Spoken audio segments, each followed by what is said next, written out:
इनका इंजन कैसा है? राहुल गांधी के इंजन में बैठने की जगह केवल सोनिया जी और प्रियंका जी के लिए है। उद्धव ठाकरे जी के इंजन में जगह केवल आदित्य ठाकरे के लिए है और शरद पवार जी के इंजन में जगह केवल सुप्रिया सुळे के लिए है। आपके लिए इनके पास कोई जगह नहीं है। लेकिन जैसे ही कमल का बटन दबाकर हम कपिल पाटिल जी को जिताते हैं, कपिल पाटिल जी के नेतृत्व में भिवंडी की बोगी सीधे मोदी जी के इंजन को जाके लगती है और उसके बाद हमको कोई रोक नहीं सकता। अभी कपिल जी बता रहे थे 2014 के बाद 2014 के बाद किस प्रकार का परिवर्तन हुआ है हम देख रहे हैं। 2014 के बाद आपने मोदी जी को चुनकर दिया, प्रदेश में मुझे आप लोगों ने मुख्यमंत्री पद की जिम्मेदारी दी, अभी एकनाथ शिंदे जी को मुख्यमंत्री पद की जिम्मेदारी दी। तो भिवंडी जैसा इलाका आज बदल रहा है। आज हम मेट्रो देखते हैं, जिस प्रकार की कनेक्टिविटी आने वाले समय हम तैयार कर रहे हैं। इस कनेक्टिविटी के बाद मुझे ऐसा लगता है कि भिवंडी में और मुंबई में कोई दूरी नहीं रहेगी। इस प्रकार से भिवंडी को चारों तरफ से हम मेट्रो के माध्यम से यहाँ पर कनेक्ट कर रहे हैं। आज पीने के पानी की योजना हो, यहाँ पर अलग अलग प्रकार से रास्तों की योजना हो। मेरे पास एक पूरी लिस्ट है, मैं पढ़कर नहीं दिखाऊंगा, लेकिन इतने बड़े पैमाने पर जिस भिवंडी को पिछड़ा माना जाता था, जहां लोग कहते थे कि यहाँ पर विकास नहीं हो सकता, आज हम देख सकते हैं कि हमारे सांसद जी ने और विधायक जी ने मिलकर इस भिवंडी का चेहरा बदला है। और ये क्यों हो पाया? ये आपके एक वोट के कारण हो पाया। आपने मोदी जी को चुनकर दिया, आपने हम लोगों को चुनकर दिया, इसलिए हम लोग ये बदल पाए। केवल भिवंडी नहीं, आज हम देख सकते हैं मोदी जी ने जिस प्रकार का चमत्कार किया है इस देश के अंदर। मोदी जी ने 25 करोड़ लोगों को गरीबी रेखा के पार निकाला। ये दुनिया का रिकॉर्ड है। 10 साल में 25 करोड़ लोग गरीबी से बाहर आना, 20 करोड़ लोगों को झुग्गी झोपड़ी से मोदी जी ने पक्के घर में लाया, 50 करोड़ लोगों के घर में गैस दिया, 55 करोड़ लोगों को शौचालय मिला, 60 करोड़ लोग ऐसे थे जिनके घर में पीने का पानी नल से नहीं आता था, जहां महिलाओं को सार्वजनिक नल पर, कुएं पर या नदी पर जाना पड़ता था। ऐसे 60 करोड़ लोगों के घर मोदी जी ने पीने का पानी दिया और 80 करोड़ लोग ऐसे हैं जिनके घर में 2 टाइम का राशन मुफ्त में मोदी जी देते हैं। 7 करोड़ लोग उसमें से अपने महाराष्ट्र में है कि जिनको मुफ्त का राशन मोदी जी के माध्यम से मिलता है। 64 करोड़ युवा ऐसे कि जिनको मोदी जी ने मुद्रा का लोन दिया। मुद्रा का लोन 10 लाख तक का लोन बिना किसी गारंटर के और बिना किसी मॉर्गेज के ये लोन मिला। और मुझे ये बताते हुए खुशी होती है कि इन 64 करोड़ में 50% से ज्यादा महिलाएं और युवतियां हैं जो अपने पैरों पर मोदी जी के कारण खड़े हुए। और अब मोदी जी ने बताया बिना गारंटर का और बिना मॉर्गेज का अगले समय 20 लाख तक का लोन हमारे युवाओं को मोदी जी देने वाले हैं। आज हम देख सकते हैं इतने बड़े पैमाने पर अलग अलग प्रकार से मोदी जी ने हमें मदद की है। समाज के गरीबों को, समाज के मध्यम वर्ग को मोदी जी ने आयुष्मान भारत योजना के तहत 5 लाख तक का इलाज मुफ्त में दिया। और अब तो 70 साल के ऊपर का कोई भी व्यक्ति, किसी भी समाज का हो, धर्म का हो, जाति का हो, कैसा भी हो, हर व्यक्ति को 5 लाख तक दवाइयां, इंजेक्शन, इलाज, ऑपरेशन सब मोदी जी मुफ्त में देने वाले हैं। और इस बार मोदी जी ने प्रधानमंत्री सूर्य घर जैसी योजना लाई, जिस योजना के तहत 1 करोड़ लोगों ने एप्लीकेशन भी दे दिया। मोदी जी ने तय किया है कि हमारे घर के ऊपर केंद्र सरकार की ओर से सोलर यूनिट लगेगा और 300 यूनिट तक की बिजली हर उपभोक्ता को फ्री में मिलेगी। और ज्यादा बिजली तैयार हुई तो वो उपभोक्ता एमएसएमई को बिजली बेच सकेगा और 2 पैसे भी कमा सकेगा। यानी आम आदमी का विचार करने वाले मोदी जी है। हमारे जो पारंपरिक कारीगर है इनका विचार कभी हुआ नहीं था। किसी देश के प्रधानमंत्री ने हमारे पारंपरिक कारीगरों का विचार नहीं किया था।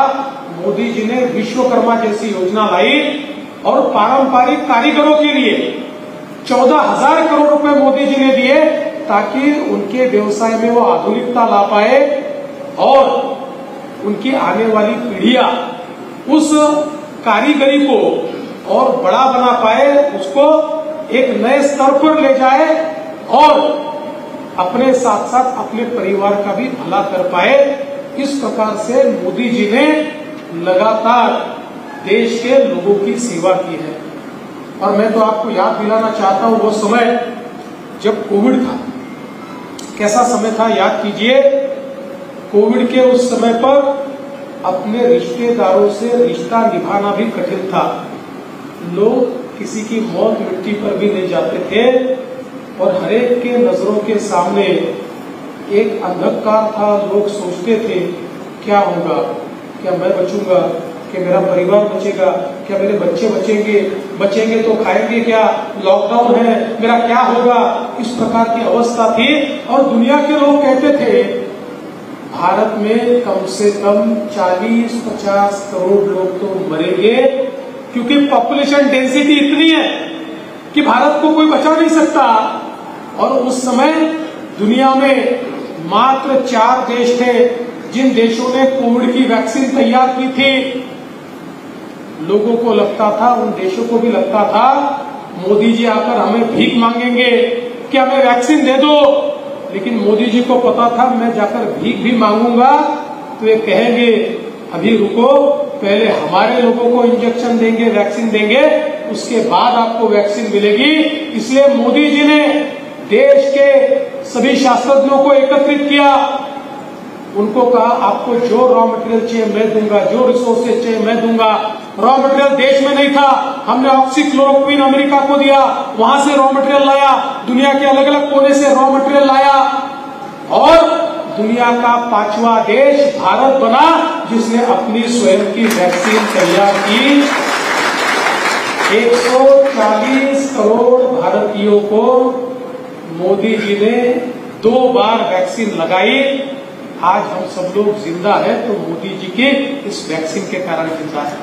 और केवल हम नहीं, मैं मॉरिशस जैसे एक राष्ट्र में गया था, वहां के जो हमारे सारे मराठी लोग हैं उन्होंने वहां पर छत्रपति शिवाजी महाराज के प्रतिमा का अनावरण मेरे हाथ से रखा था। मैंने अनावरण किया और मॉरिशस के राष्ट्रपति को मिलने गया।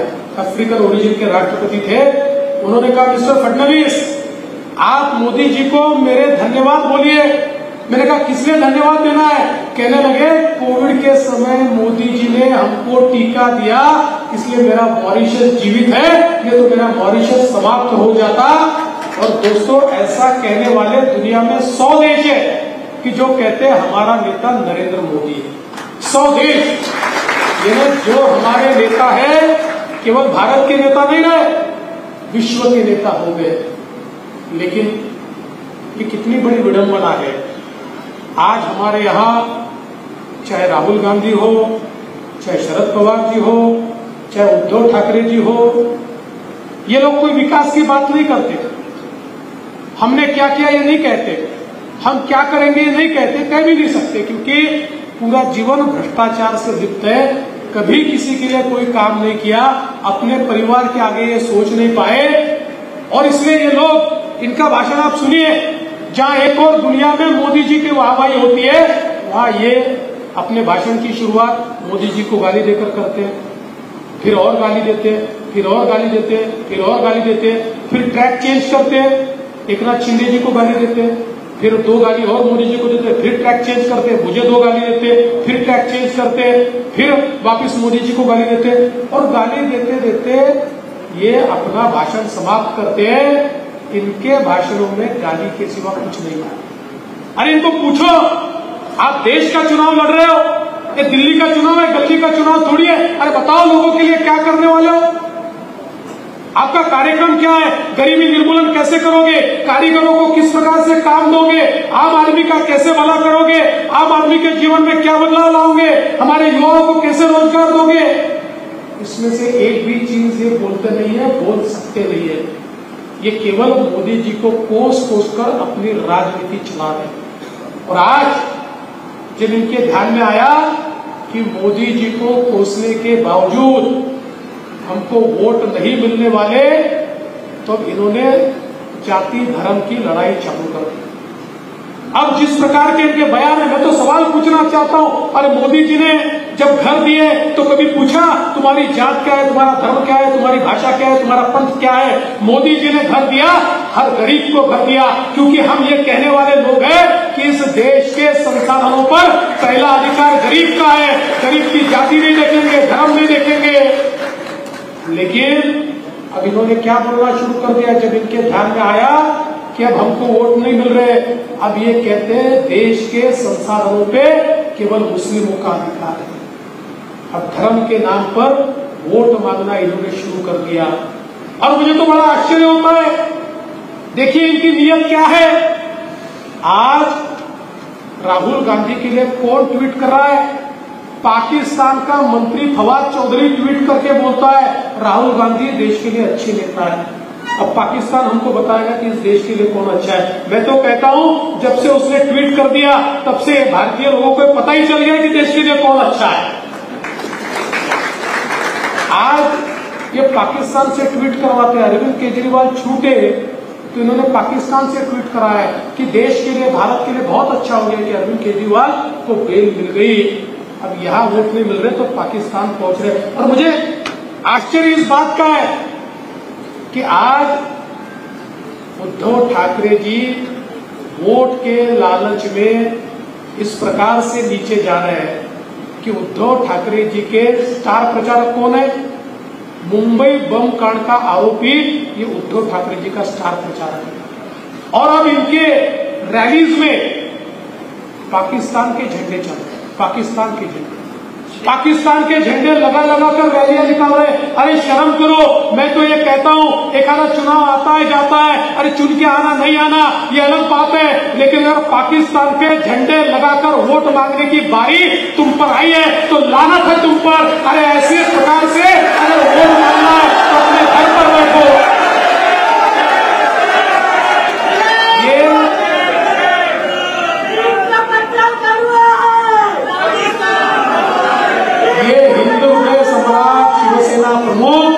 बाला साहब ठाकरे का नाम बताते हैं और पाकिस्तान का झंडा लगाते हैं।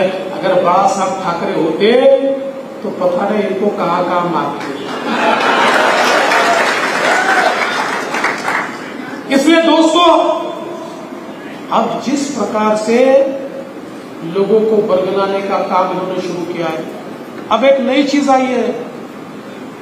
अब कहते हैं वोट जिहाद करो। ये शरद पवार जी, कांग्रेस और शिवसेना नकली वाली, असली नहीं, नकली शिवसेना यानी उबाठा सेना, ये कहते हैं वोट का जिहाद करो। अरे भाई, कौन से देश में हम लोग रह रहे हैं, कहां हम लोग रह रहे हैं? वोट का जिहाद करो। और आज मौलानाओं को पकड़ पकड़ कर उनके माध्यम से फतवे निकाले जा रहे हैं। फतवे निकाल कर कहा जा रहा है इस प्रकार से चुनाव लड़े जाएंगे, धर्म के आधार पर फतवे निकालकर चुनाव लड़े जाएंगे। दोस्तों, ये नहीं चलेगा।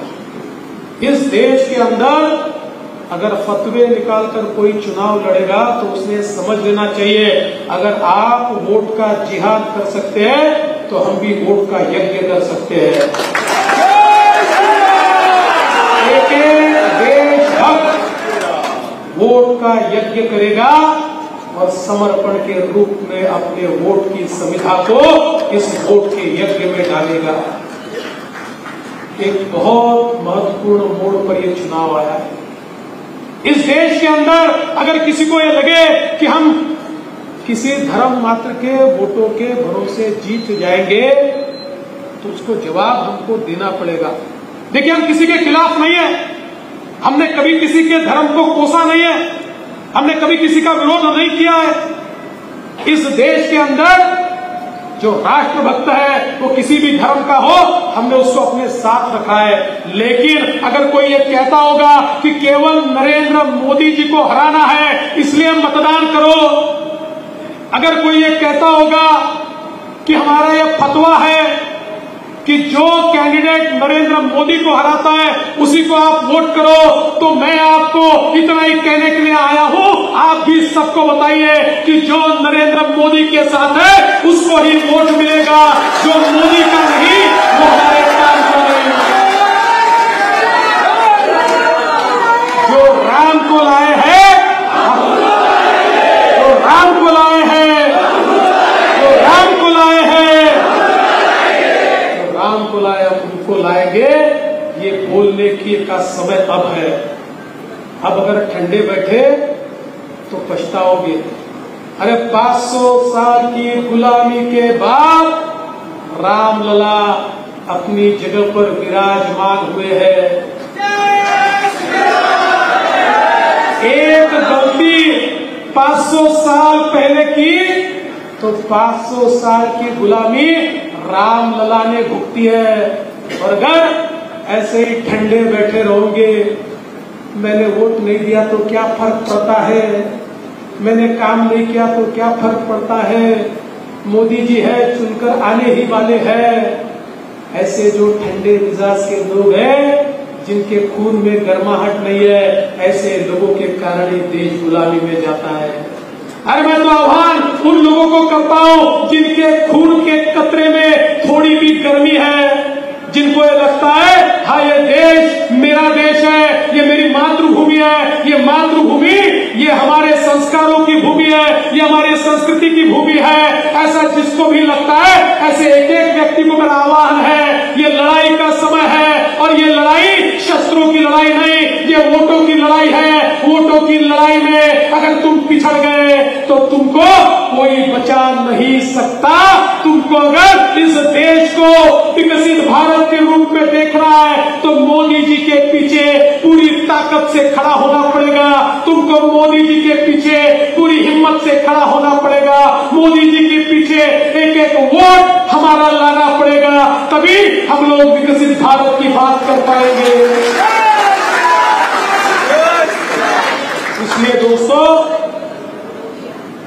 ऐसा कहते 6 बजे चुनाव समाप्त होगा, लेकिन किसी भी लड़ाई में रात तो कत्ल की होती है। प्रचार तो 6 बजे समाप्त होगा, लेकिन रात तो कत्ल की होती है। जागना सोना नहीं, जो सो गया वो खो गया और जो डर गया वो मर गया। न डरना है न सोना है, पूरी ताकत के साथ एक एक राम भक्त मैदान में उतरेगा और इस लड़ाई में, वोटों की लड़ाई में हम लोग जीतेंगे, ये विश्वास मेरा है और आपके भरोसे विश्वास मेरा है। इसलिए आपको निवेदन करता हूं, इस बार का मतदान, ये मतदान भाजपा के लिए नहीं है, इस बार का मतदान भाजपा के लिए नहीं, इस बार का मतदान भारत के लिए हमको करना है। इस भारत को दुनिया का सिरमौर बनाने के लिए, विकसित भारत बनाने के लिए, भारत के एक एक आदमी का सपना पूरा करने के लिए हमें मतदान करना है। इसलिए 20 तारीख को जब हम कपिल पाटिल जी के कमल के चुनाव चिन्ह की बटन दबाएंगे, वोट तो कपिल पाटिल को मिलेगा, लेकिन आपका आशीर्वाद नरेंद्र मोदी जी को मिलेगा।